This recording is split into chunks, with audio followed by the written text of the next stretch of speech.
j'ai failli tout arrêter. Moi c'est Tom, voilà où j'en suis, là, maintenant.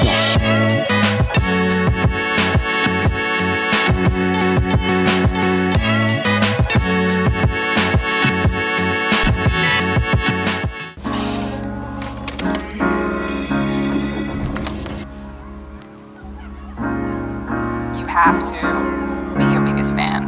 And when things are really tough and they're really rough and nothing's working, but there's something inside of you that says, I just have to follow that. Because you don't know who you're gonna be, who you're gonna be, who you're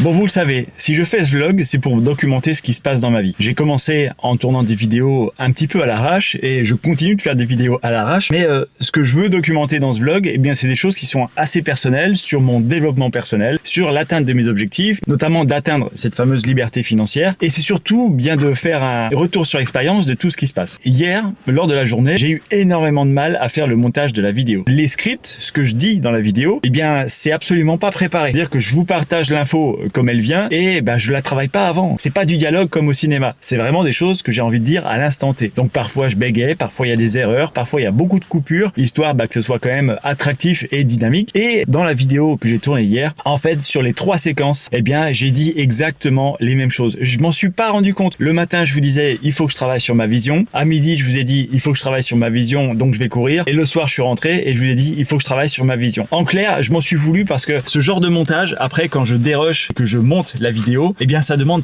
3 fois plus de temps parce qu'il y a des passages où je me répète et qu'il faut que je supprime. Mais ces passages parfois ils font 2 voire 3 minutes et ça c'est quelque chose qui m'agace. Mais je tenais à le documenter dans ce vlog aujourd'hui parce que c'est quelque chose à laquelle j'ai été confronté. J'ai la sensation, et je pense que c'est un peu ce que ressent tout le monde, que entre les tout premiers vlogs que je faisais et ceux que je fais aujourd'hui, la qualité s'est améliorée. Par contre, eh bien au niveau du script, au niveau il y a parfois des rechutes. En fait, j'arrive pas à être calé, à me dire ok, j'ai enregistré ça ce matin, et je vais pas le redire cet après-midi. En fait, je sais pas, le cerveau il ne m'aide pas et c'est cette fameuse petite voix, ça je vous en ai parlé hier, ça m'a tiré un petit peu vers le bas hier. Donc c'est pour ça que j'ai failli abandonner, j'ai failli tout arrêter, envoyer valser en disant ok, pas grave, c'est le 83e vlog, je m'arrête là. Mais j'ai quand même un petit objectif et vous le savez, c'est d'atteindre les 1000 abonnés sur la chaîne avant le 31 décembre 2026 et ça j'ai pas envie de le lâcher, c'est une vision à long terme, ça fait partie de ma vision. Donc je continue, je suis encore là, je prends sur moi, je sais qu'il y a des vidéos qui seront mieux que les autres et celle d'hier franchement j'ai détesté faire le montage. Bref, voilà, c'est une vidéo à oublier. Mais c'est mon point de vue personnel, mais c'est pas mon truc quoi. Voilà, je voulais faire un point là-dessus parce que c'est quand même important de dire ce qui va et ce qui va pas. Changement de sujet, j'ai 2 visites à effectuer ce soir, donc je vais vous emmener avec moi et puis on ira voir ces visites. C'est le fameux mandat des clients qui partent au mois d'avril et la maison se situe à Rovarantin dans le nord. Et donc j'ai 2 visites ce soir, une à 17h30 et une à 18h, 18h15. Donc ça devrait bien se passer, je devrais avoir des dossiers rapidement pour atteindre mon objectif financier, du moins mon objectif financier professionnel, d'atteindre les 4000 € de chiffre d'affaires ce mois-ci. On avance sur nos objectifs. Cet après-midi, je suis à la maison. J'ai fait mon sport ce matin, donc j'ai pas besoin de le faire cet après-midi. Donc je vais travailler vraiment sur le site internet que je veux lancer. Hier, dans la vidéo d'hier, même malgré le fait qu'elle soit nulle à mon sens, j'ai quand même partagé le nouveau logo et je vais vous le mettre là maintenant. Voilà, donc ce logo-là, c'est le logo du site internet sur lequel vous pourrez retrouver mes produits et les services que je souhaite commercialiser. J'en fais pas encore la pub pour l'instant, c'est pas le but. Je vous en parle parce que ça fait partie du développement. Je vais prendre un bon repas, promener mon chien, me changer un peu les idées et puis je vais me poser pour travailler sur le bureau durant tout l'après-midi avant de partir en visite ce soir.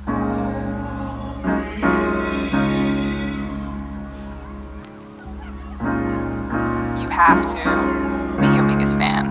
And when things are really tough and they're really rough and nothing's working, bon, le site avance bien, je vous le montre pas encore parce qu'il est pas terminé et je dois encore mettre les produits dessus, mais ça c'est top. Mon agenda vient de sonner, il faut qu'on parte à la visite à Rovarantin. On a environ 30-40 minutes de route et 16h30, on a la première visite à 17h15, donc faut pas qu'on tarde. Allez, c'est parti.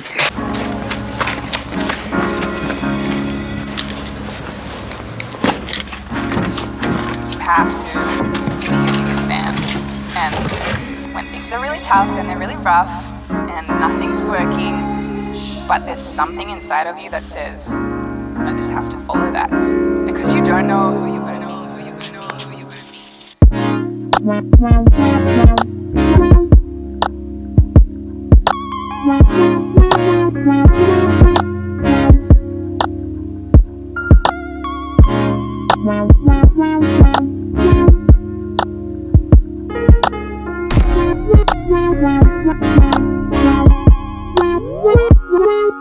On vient d'arriver à Rovaronin, j'ai 5 petites minutes avant que les clients arrivent pour effectuer la visite de la maison. Et je ne sais pas si vous vous rappelez de ça, j'avais filmé, il pleuvait, il faisait super moche. J'avais filmé la dernière fois et je suis garé exactement au même endroit. Comme j'aime pas perdre mon temps, je vais en profiter de ces 5 petites minutes pour vous expliquer la raison principale pour laquelle j'ai investi dans l'immobilier. Il y a de ça une dizaine d'années, j'étais chef d'entreprise. Vous le savez, gestionnaire de biens Airbnb. Airbnb, c'est quoi? Eh bien, c'est de l'hôtellerie. Clairement, on travaille tous les week-ends, on travaille tous les jours, du lundi au dimanche et on n'a pas de vacances. À un moment donné, j'étais un petit peu surbooké, c'est-à-dire que j'arrêtais pas de travailler et mon objectif c'était pas ça. Mon objectif c'était d'avoir suffisamment d'argent pour pouvoir me retirer de la société. J'ai pas réussi malheureusement à atteindre cet objectif, mais j'étais dans une recherche constante d'amélioration. Je voulais trouver des sortes de notices d'utilisation, des sortes de façons de faire pour optimiser tout ça. Donc je me suis penché vers le développement personnel. Et j'ai lu des bouquins d'investissement, notamment un bouquin qui m'a marqué, je vous mets la jaquette juste ici, c'est le livre Père riche, Père pauvre de Robert Kiyosaki.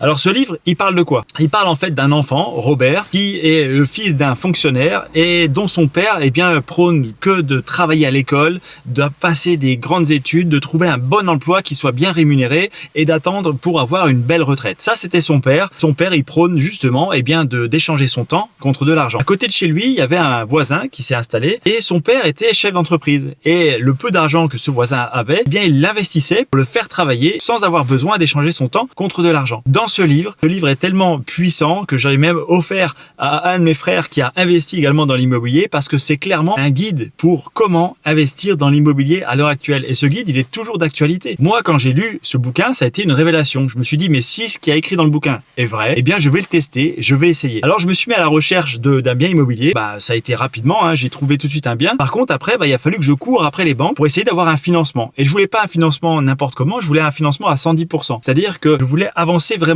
0 € pour acquérir un bien immobilier. Et je voulais voir si c'était possible. Alors j'ai suivi les 3 méthodes de Robert Kiyosaki. Je vais pas les détailler. Si vous voulez les voir, vous allez dans le livre parce que ça serait le spoiler complètement. Et la 4e méthode pour aller chercher l'investissement. Et ça s'est passé comme une lettre à la poste. La banque nous a suivis. Elle nous a pas fait de dossier de refus de prêt. Et on était surpris que ça se passe aussi rapidement. On a acquis ce premier bien. On a eu des locataires très rapidement. Et à l'heure actuelle, cet appartement nous rapporte un cash flow de 500 € par mois. Si bien que 2 ans plus tard, on a réinvesti dans une deuxième maison et on a fait exactement la même chose. On a réinvesti et la deuxième maison nous rapporte également 500 €. Donc actuellement, j'ai 1000 € de cash flow qui tombent tous les mois grâce à cet investissement que j'ai fait en 2017 quand j'ai lu le bouquin. 2 ans plus tard, j'ai investi. Le seul problème, c'est que j'étais chef d'entreprise, j'ai arrêté entre-temps mon entreprise, je suis redevenu salarié et j'ai perdu un petit peu cette quête d'aller chercher de l'argent ou du moins de faire travailler mon argent à ma place. Par conséquent, si je suis là aujourd'hui à me poser des objectifs et à me fixer cet objectif d'atteindre la liberté financière, c'est justement pour remettre un pied à l'étrier et retourner dans cet investissement. Donc c'est ça le but. Voilà. Les 5 minutes sont maintenant passées, les clients viennent d'arriver, je vais faire la visite et puis je vous reprends tout de suite après. Sachant que j'ai 2 visites, donc ça risque de durer un peu plus longtemps que prévu, mais on va voir ce que ça dit et si j'ai un dossier, ça sera toujours ça de plus pour atteindre mon objectif financier sur la partie professionnelle. Il est 17h57, je viens de faire qu'une seule visite. Il n'y aura pas de deuxième ni de troisième visite, ni aujourd'hui, ni jeudi, pour la simple et bonne raison que la personne qui a visité se projette totalement dans la maison et elle l'a même réservée. Elle est venue avec ses parents, ce qui se porte garant pour elle. Le dossier, elle me l'a déjà tout envoyé par mail, donc le dossier il passe, sinon elle n'aurait pas visité. Et du coup, c'est un gain de temps parce que voilà, le 5 mai, je sais que cette maison, elle sera de nouveau louée, de nouveau occupée par une personne et en plus ses parents habitent à 300 mètres, sa grand-mère habite à 400 mètres, donc elle est située à la limite entre les deux et c'est pour ça que la maison lui plaît très fortement. Voilà. Elle est très contente de la maison et de la visite qu'on a eue. Les locataires sortants sont contents aussi parce qu'au final, ils ont réussi à vendre leur lave-vaisselle et leur réfrigérateur à la locataire qui va aménager puisqu'elle veut les racheter directement. Donc c'est un coup double. Voilà, le travail il est fait. Au final, c'est ça aussi l'immobilier. C'est de rencontrer des belles personnes dans des beaux logements. Ça le fait, c'est top.